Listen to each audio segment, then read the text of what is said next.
प्यारे भैया बहनों,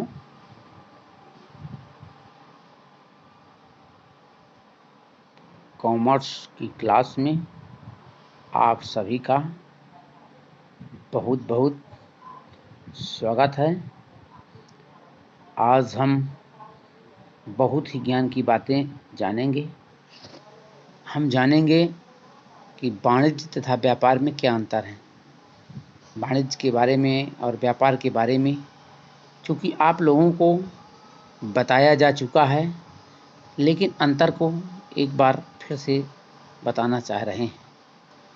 गौर से सुनना है, ध्यानपूर्वक देखना है और चिंतन करना है। तो पहला पॉइंट है वाणिज्य और व्यापार में अंतर का पहला पॉइंट आशय। वाणिज्य से तात्पर्य क्या होता है, इसका संबंध होता है व्यापार से संबंध रखने वाली क्रियाओं से। वाणिज्य से आशय व्यापार से संबंध रखने वाली क्रियाएं, और व्यापार क्या हो गया, व्यापार से आशय वस्तुओं का क्रय विक्रय, यानी क्रय विक्रय से संबंध रखने वाली क्रियाएं वाणिज्य। ठीक है ना। क्षेत्र, तो वाणिज्य का क्षेत्र व्यापक है, इसमें व्यापार की सभी क्रियाएं आ जाती हैं। और व्यापार की का क्षेत्र क्या है, क्रय विक्रय तक ही सीमित है, यानी संकुचित है। वाणिज्य के एक अंग के रूप में कह सकते हैं। वाणिज्य संपूर्ण शास्त्र है। पूर्णता, तीसरा पॉइंट होगा पूर्णता। वाणिज्य क्या है, संपूर्ण शास्त्र है। ठीक है ना। और व्यापार क्या है, व्यापार वाणिज्य का एक महत्वपूर्ण अंग है। ठीक है बच्चों। तीसरा पारस्परिक निर्भरता, यानी एक दूसरे पर निर्भर रहते हैं। कौन रहता है, तो वाणिज्य किस पर निर्भर रहता है, व्यापार की प्रगति पर, और व्यापार वाणिज्य पर। ठीक है।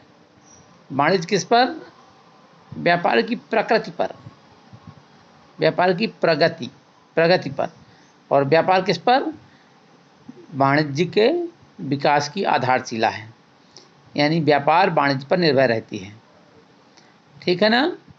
उद्गम एवं विकास, वाणिज्य का उद्गम किस प्रकार से होता है, वाणिज्य का उद्गम एवं विकास व्यापार की प्रगति का परिणाम है। व्यापार प्रगति करेगा तो उसका परिणाम वाणिज्य के रूप में होगा, यानी विभिन्न प्रकार की क्रियाएं होंगी।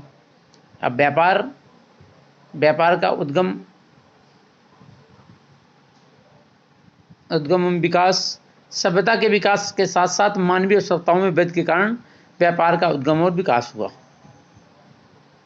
इस प्रकार कह सकते हैं। उद्देश्य, वाणिज्य का उद्देश्य कम लागत पर अच्छी वस्तुओं का वितरण करना, न्यूनतम व्यय पर वस्तुओं का वितरण करना। व्यापार का उद्देश्य लाभ कमाना, लाभ कमाते हुए वस्तुओं का क्रय विक्रय करना है। ठीक है ना। जोखिम की मात्रा वाणिज्य में कितनी होती है, वाणिज्य में व्यापार की तुलना में जोखिम कम रहता है, और व्यापार में जोखिम की मात्रा वस्तु की मांग और पूर्ति पर निर्भर करती है। ठीक है ना। सरकारी हस्तक्षेप, 8वां पॉइंट देखेंगे। वाणिज्यिक क्रियाओं में सरकारी हस्तक्षेप अधिक रहता है, क्योंकि व्यापार से संबंधित जो भी क्रियाएं करनी पड़ती हैं वाणिज्य के अंतर्गत आती हैं, तो उसमें सरकारी हस्तक्षेप अधिक से अधिक रहता है। और व्यापार में व्यापारिक क्रियाओं में सरकारी हस्तक्षेप कम पाया जाता है। तो इस प्रकार कह सकते हैं वाणिज्य और व्यापार में क्या अंतर है। वाणिज्य को इंग्लिश से क्या बोलते थे, कॉमर्स, और व्यापार को ट्रेड।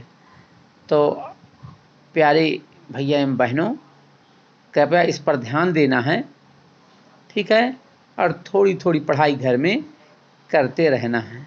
शेष मिलने पर और अच्छे से समझा दिया जाएगा। जय हिंद, जय वाणिज्य।